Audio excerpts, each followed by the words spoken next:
Être atteint de nanisme, c'est pas juste être de petite taille. Et c'est pour ça que je revendique d'être une personne naine. Parce que derrière le nanisme, il y a vraiment des problèmes de santé et d'accessibilité. Je fais 1m23, donc vous imaginez, je fais à peu près la taille d'un enfant de 6-7 ans.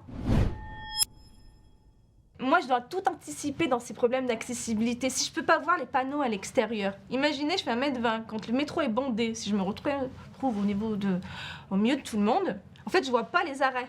Donc, au début que j'étais à Paris, je comptais les arrêts. Et comme le handicap de petite taille, on pense que je suis juste de petite taille, on me laisse pas forcément la place dans le métro. Demain, je me promène avec une béquille dans le métro, je pense qu'on me laissera plus facilement la place que si je me promène sans béquille. Ça, c'est des tests génétiques que j'ai fait il y a quelques années.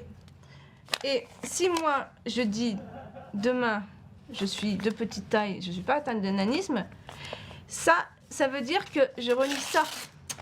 Et toute la recherche qu'a fait le Téléthon, et tous les généticiens qui font sur le nanisme, parce que le gène du nanisme, c'est l'achondroplasie, et l'achondroplasie est une forme de handicap.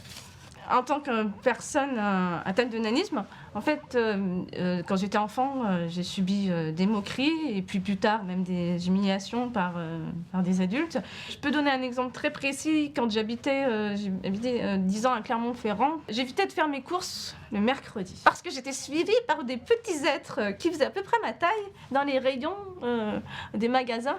Et c'était assez insupportable. C'est-à-dire que a priori, ça peut paraître amusant, que vous avez des enfants qui vous suivent, mais au bout d'un moment, c'est un petit peu lourd. C'est ça d'être traité en tant que bec curieux, c'est-à-dire qu'on s'approche de vous, on s'éloigne, parfois on vous touche, on vous pince même, on vous agresse. Hein. Quand on sort de l'ordinaire, effectivement, on s'intéresse à nous de manière un petit peu même parfois irrespectueuse. Je peux renvoyer une sorte de défiance, de peur, qui fait que les personnes, enfants ou même comme adultes parfois, peuvent ne pas être très à l'aise.